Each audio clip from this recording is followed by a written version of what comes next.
문 씨는 올해 62세다. 지난달 33년간 다닌 대기업에서 퇴임했다. 축하도 받았고 훈장처럼 여겼던 임원 출신이라는 타이틀도 붙었다. 모두가 그를 성공한 인생이라고 불렀지만 이상하게도 문 씨는 요즘 마음이 허전했다. 지난 주말 오랜만에 전 직장 동기들과 오비 모임에 갔다. 나이로 따지면 거의 모두 퇴직했을 나이. 그런데 모임 분위기는 생각보다 활기찼다. 나 요즘 브런치 카페 차렸어. 매출은 적지만 재미있어. 난 자격증 따서 경비 지도사 하고 있어. 시간도 정해져 있고 생각보다 수입도 괜찮아. 요즘은 퇴직이 끝이 아니잖아. 은퇴는 천천히 생각할 거야. 그들의 말 한마디, 한마디가 문 씨의 가슴을 찔렀다. 내가 제일 먼저 임원 달았고 연봉도 제일 높았던 사람인데 왜 이렇게 초라하지? 집에 돌아오는 길. 문 씨는 지하철 창밖을 멍하니 바라봤다. 내가 걸어온 길이 정말 맞았을까?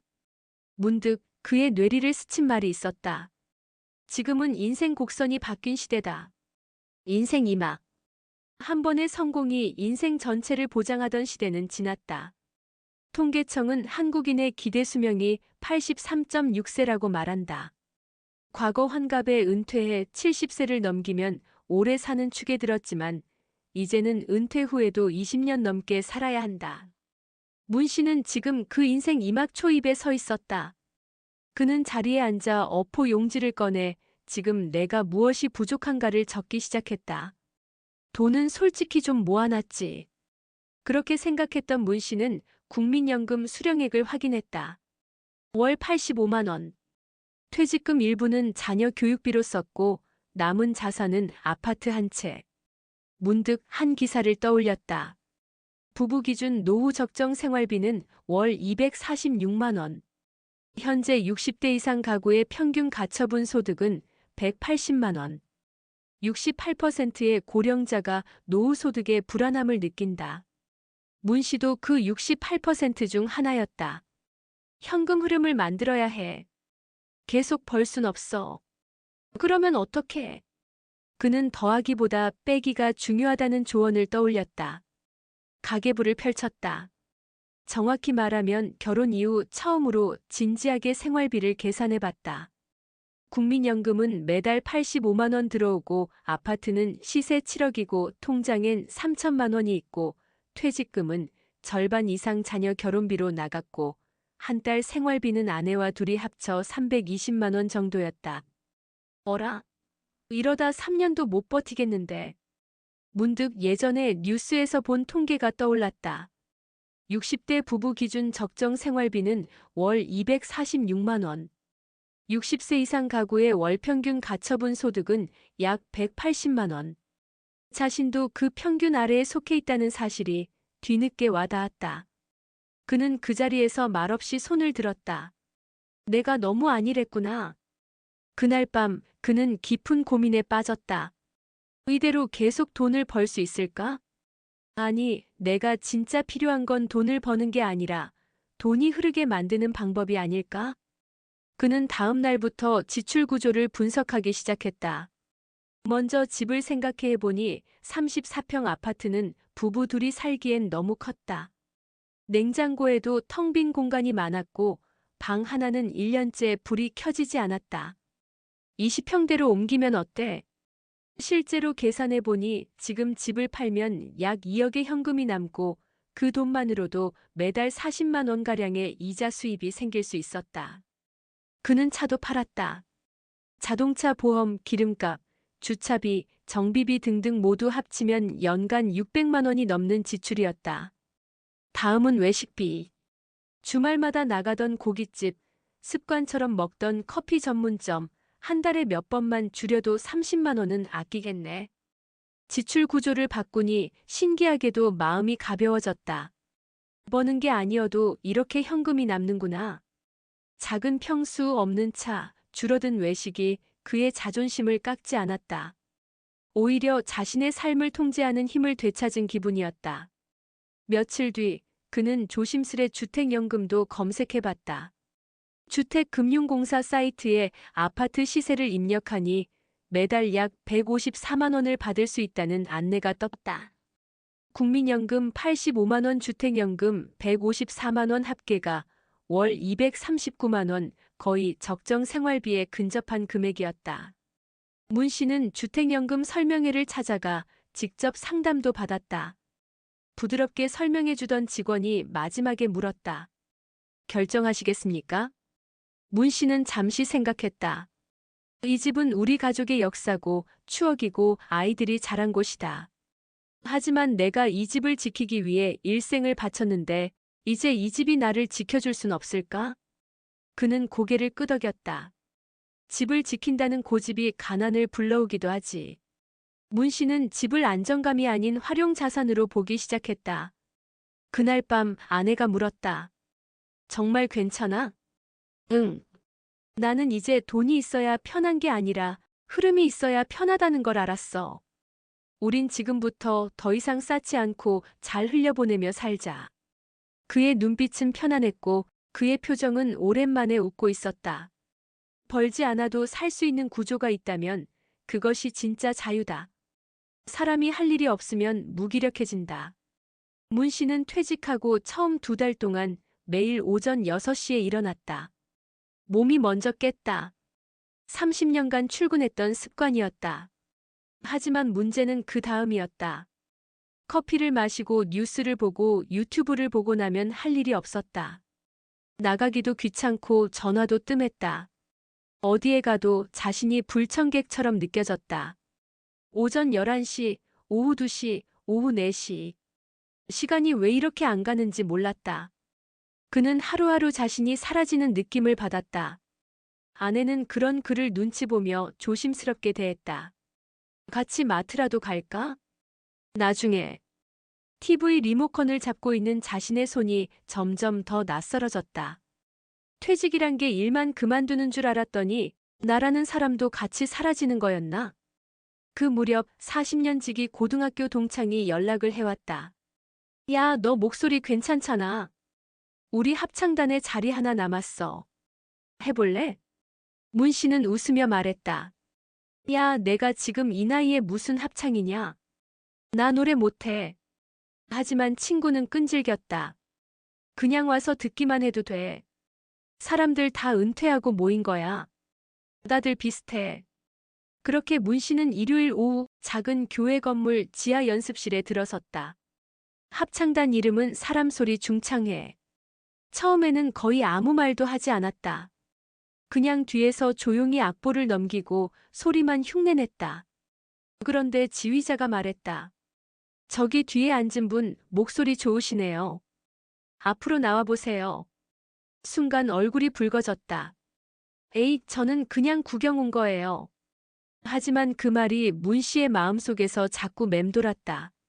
목소리 좋으시네요. 그렇게 2번째 연습부터 문 씨는 진짜로 노래를 하기 시작했다. 처음엔 부끄러웠고 다음엔 익숙해졌고 한 달쯤 지나자 즐거워졌다. 노래는 그의 삶을 조금씩 바꿨다. 매주 일요일 오후가 기다려졌다. 악보를 공부하고 노래를 연습하며 자신이 다시 무언가를 배우는 사람이 된 느낌이었다.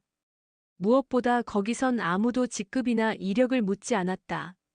임원이었든 교사였든 퇴직했든 다 그냥 소프라노 테너 베이스였다. 그리고 무엇보다 놀라운 일이 벌어졌다. 노래를 하면서 문 씨의 성격이 달라지기 시작한 것이다. 웃는 일이 늘었고 외출이 많아졌고 아내와 대화도 조금씩 부드러워졌다. 어느 날 아내가 조용히 말했다. 요즘은 당신이 예전 같아. 아니, 예전보다 더 좋아. 6개월쯤 지났을 때 사람소리 중창회는 구청 문화센터에서 열리는 시니어 음악제에 출전했다. 무대에 서는 날 문 씨는 손이 덜덜 떨렸다. 내가 이 나이에 이런 데서 무대를? 하지만 무대에 올라 노래를 부르는 순간 그의 눈이 붉어졌다. 이거야. 나 아직 살아있다. 무대가 끝나자 낯선 사람이 와서 악수를 청했다. 노래 정말 감동이었어요. 그날 밤 문 씨는 혼잣말로 중얼거렸다. 오늘이 내가 은퇴한 이후 처음으로 살아있다고 느낀 날이었네. 그 무렵 동료 중 한 명이 택시 일을 한다고 했다. 하루 4시간 정도 일하고 사람도 만나고 수입도 나쁘지 않아. 이전 같으면 문 씨는 들은 척도 하지 않았을 말이었다. 하지만 지금은 달랐다. 나도 한번 해볼까? 그는 조심스럽게 택시 운전 자격증을 준비하기 시작했다. 노래가 문을 열어줬고 그 문 너머에서 또 다른 삶이 기다리고 있었다. 문화체육관광부의 조사에 따르면 중장년층의 여가 활동은 대부분 영상 시청과 휴식에 집중되어 있다. 문화예술 스포츠 활동을 하는 비율은 10%가 채 안 된다. 즉 대부분의 사람은 노는 법을 모른 채 은퇴를 맞는다. 일이 곧 나였고 일이 사라지면 내가 사라지는 삶. 문 씨는 몸소 느꼈다. 퇴직 후에는 놀이가 필요해. 놀이가 없는 인생은 맥 빠진 탄산수 같아. 나만의 놀이터를 갖는다는 것 문 씨에게 있어 합창단은 그저 노래하는 곳이 아니었다. 자존감을 회복하고 사회와 연결되고 다시 도전할 용기를 준 인생의 놀이터였다. 요즘 그는 아내에게 말했다. 당신도 뭐 하나 해봐. 손글씨 강좌도 좋고 베이킹도 좋고. 노는 사람이 젊어. 아내는 웃으며 말했다. 그럼 당신은 노는 남편. 문 씨는 씩 웃었다. 응. 제대로 놀 줄 아는 남편이지. 나이에 맞는 노는 법이 아니라 내 마음에 맞는 놀이를 찾아야 한다. 문 씨가 퇴직하고 2달쯤 됐을 때였다. 집안의 낯선 긴장감이 감돌기 시작했다. 어디서부터 잘못된 건지 모르겠지만 아내와의 대화가 점점 짧아지고 말끝이 사나워졌다. 또 불 꺼놓고 다니네. 밥은 먹었어? 그게 문제야. 당신은 매사에 사소한 말 한마디가 이상하게 크게 들리고 괜히 마음에 걸렸다. 예전엔 퇴근하고 늦게 들어와도 고생했어 한마디면 풀리던 마음이 이젠 하루 종일 같은 공간에 있어도 말 한마디조차 조심스러웠다. 예전엔 아침에 인사하고 저녁에야 얼굴을 봤다. 가끔 주말이면 함께 마트에 가고 명절이면 같이 고향에도 다녀왔다. 그러니까 같이 있는 시간은 짧지만 가족답게 살았다. 하지만 은퇴 이후 둘은 매일 함께 있었다. 거실, 부엌, TV 앞, 식탁, 현관 가끔은 서로가 서로의 그림자처럼 느껴졌다. 왜 자꾸 따라와? 나 혼자 마트 갔다 올게. 나는 그냥 도와주려고. 어느 날 눈에 띄는 기사가 있었다. 60대 이상 황혼이혼 급증. 남성 1,400건, 여성 1,100건 돌파. 사이좋게 지내는 게 이렇게 어려운 일이었나? 문 씨는 밤마다 스마트폰으로 뉴스를 훑었다. 대법원 사법영감 2023. 기사에는 이렇게 적혀 있었다. 은퇴 후 하루 24시간을 함께 보내며 대화가 줄고 갈등이 커지면서 서로를 타인보다 낯선 사람으로 인식하게 된다. 문 씨는 마치 자신 이야기를 읽는 것 같았다. 우리도 저 선에 다가가고 있는 걸까? 어느 날 문 씨는 아내에게 말했다. 나 방 하나만 내서 작업 공간 좀 만들까 해. 아내는 당황한 얼굴로 되물었다. 아니, 왜? 나랑 같이 거실에서 보면 되잖아. 문 씨는 조심스럽게 말했다. 그게 계속 붙어 있으니까 우리 둘 다 피곤해지는 것 같아서. 나도 나만의 시간이 필요하고 당신도 혼자 있는 시간이 필요하잖아. 그 순간 아내는 말없이 고개를 끄덕였다. 그날 이후 문 씨는 작은 방 하나를 작업실 겸 서재로 만들었다. 그 안에서 합창 연습도 하고 구직 정보도 정리하고 간단한 일기도 썼다. 혼자 있는 시간이 꼭 외로운 시간은 아니구나. 어느 날 아내가 유독 피곤해 보였다. 낮에 마트 다녀온 뒤로 아무 말 없이 주방에서 바삐 움직이던 모습이 괜히 마음에 걸렸다. 문 씨는 거실로 다가가 물었다. 피곤하지? 내가 발 씻어줄까? 뭐? 아내가 놀란 듯 쳐다봤다. 아, 그냥 오늘 고생했잖아. 발 좀 담그고 있어봐. 말은 했지만 문 씨도 심장이 뛰었다. 태어나서 아내의 발을 씻어주는 일은 결혼 35년 만에 처음이었다. 작은 대야에 따뜻한 물을 받고 아내의 발을 조심스럽게 닦아주었다. 물에 손을 담그며 문 씨는 생각했다. 이발이 우리 아이 둘을 낳고 내 도시락을 챙기고 장을 보고 내 옆에서 쉼없이 움직인 발이었구나. 아내는 말이 없었다. 하지만 눈가가 살짝 붉어진 것을 문 씨는 놓치지 않았다. 그날 이후 문 씨는 부부 사이가 좋으려면 붙어 있는 게 아니라 적절한 거리가 필요하다는 걸 깨달았다. 고슴도치처럼 너무 가까우면 아프고 너무 멀면 외로운 거리. 딱 숨 쉴 수 있는 거리만큼만 가까이. 아내는 베이킹 강좌를 등록했다. 그는 여전히 합창단에 다니고 택시 일도 조금씩 준비하고 있었다. 서로가 따로 노는 시간이 생기자 마주 앉아 이야기할 시간도 자연스럽게 더 따뜻해졌다. 문 씨는 어느 책에서 이런 문장을 읽었다. 나이 들수록 사랑은 더 조심스럽게, 더 구체적으로 표현되어야 한다. 그래서 그는 다짐했다. 말을 아끼지 않기로. 눈을 마주치는 시간을 늘리기로. 그리고 발을 씻어주는 마음을 잊지 않기로. 평생 함께 살아온 사람이니까 이제라도 다시 잘 살아보자고 말할 수 있다. 관계는 가장 익숙한 곳에서 금이 가고 가장 사소한 실천으로 회복됩니다.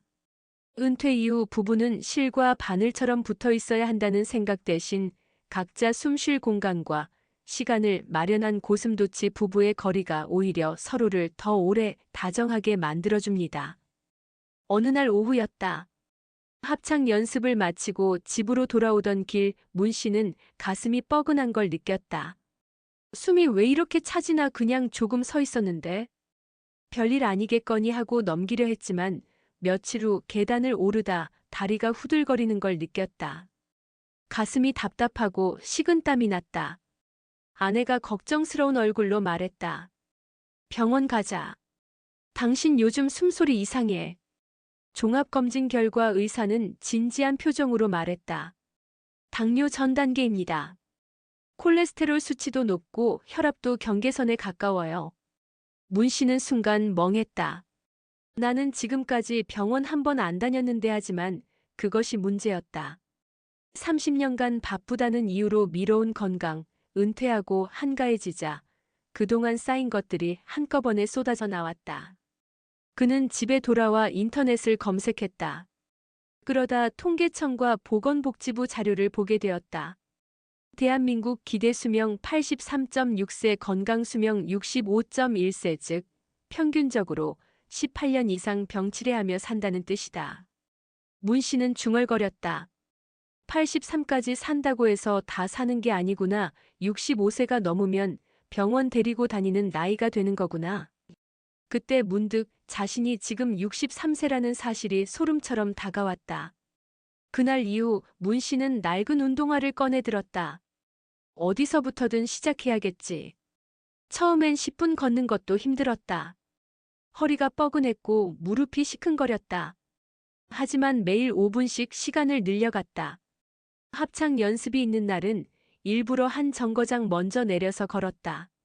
한 달 후 그는 하루 40분 걷는 게 일상이 되었다. 땀이 흐르고 가슴이 탁 트이는 느낌이 들자 문 씨는 처음으로 이런 생각이 들었다. 건강이 삶의 자신감을 만든다. 건강에 신경을 쓰기 시작하니 식단도 달라졌다. 늦은 저녁 고기 대신 삶은 달걀, 소금기 줄이고 가공식품 줄이고 야식은 끊었다. 아내도 놀라며 말했다. 당신이 먼저 밥상 바꾸자는 말할 줄 몰랐네. 함께 요리하는 시간이 늘었고 식탁 위엔 건강뿐 아니라 대화도 늘어났다. 밥을 같이 먹는 일이 단순한 끼니 해결이 아니라 부부 사이를 건강하게 만드는 순간이 된 것이다. 문 씨는 어느 날 동네 문화센터에서 중년을 위한 기초 요가 강좌를 듣게 되었다. 처음엔 어색했지만 몸을 천천히 움직이며 숨을 들이쉬고 내쉬는 일에 집중하다 보니 그동안 몰랐던 감각이 깨어났다. 나는 30년을 일하면서도 내 몸이 뭘 원하는지는 한 번도 생각 안 했구나. 요가 매트를 정리하며 문 씨는 작은 다짐을 했다. 나는 이제 내 몸과 잘 지낼 거야. 그는 이제 확신한다. 돈이 아무리 많아도 놀이가 아무리 즐거워도 사랑하는 가족이 옆에 있어도 몸이 아프면 그 모든 게 멀게만 느껴진다. 건강은 다른 기둥들을 지탱해주는 바닥, 무너지면 전부 같이 흔들린다.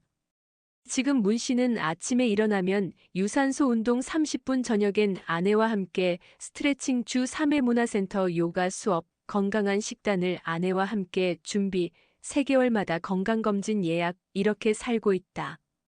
이전보다 식비는 조금 늘었지만 병원비는 줄었다. 그리고 무엇보다 살고 있다는 감각이 훨씬 또렷해졌다. 건강을 챙기는 건 죽지 않기 위한 게 아니라 제대로 살기 위한 일이다. 봄비가 조용히 내리던 어느 날 오후, 문 씨는 아파트 작은 서재에 앉아 혼자만의 시간을 보내고 있었다. 책상 위엔 손때 묻은 공책 하나, 검은 펜이 놓여 있었고 공책 첫 장엔 이렇게 적혀 있었다.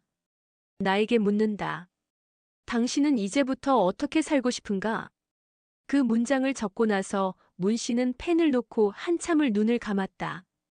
그동안 겪었던 일들이 천천히 머릿속을 스쳐 지나갔다. 이력서를 써도 돌아오지 않던 면접 메일들, 주택연금을 알아보며 집을 다시 바라보던 밤, 합창단 첫 무대에서 느꼈던 생생한 설렘, 아내의 발을 씻으며 느꼈던 미안함과 다정함, 숨이 차서 병원을 찾고 요가 수업에서 땀을 흘리던 시간들, 모두가 그를 두 번째 인생의 입구까지 데려다준 장면들이었다. 그리고 이제 문 씨는 입을 열 준비가 되어 있었다. 내가 누구였는지를 잊고 누가 되고 싶은지를 묻는다. 퇴직 전 그는 언제나 임원 문창수이었다. 이름 앞에는 늘 직함이 따라다녔다. 사람들은 그를 능력 있는 사람, 이긴 사람으로 봤다. 하지만 지금 그는 처음으로 직함 없이도 괜찮은 자신이 되고 싶었다. 나는 나답게 살고 싶다. 그 문장은 막연하지 않았다. 그에겐 이미 그동안의 경험이 말해주고 있었다. 그는 자신에게 4가지 질문을 던졌다. 그리고 그것이 곧 문 씨의 두 번째 인생 설계도가 되었다.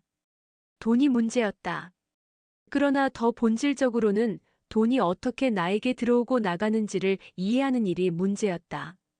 문 씨는 벌지 않아도 살 수 있는 구조를 만들기 위해 주택을 줄이고 차를 처분하고 소비 패턴을 바꾸었다. 그리고 남은 퇴직금을 바탕으로 작은 경제활동, 예컨대 지역 어르신 대상 시니어, 상담 알바, 초등학교 인성교육 강사 등록, 택시 자격증 취득 후 주 2회 근무 등 현금 흐름을 분산시켜 안정화하는 계획을 세웠다. 적게 벌어도 흐르게 하자. 내 손에 남고 내 마음에 부담이 없는 구조가 중요하다. 합창단은 단순한 취미가 아니었다.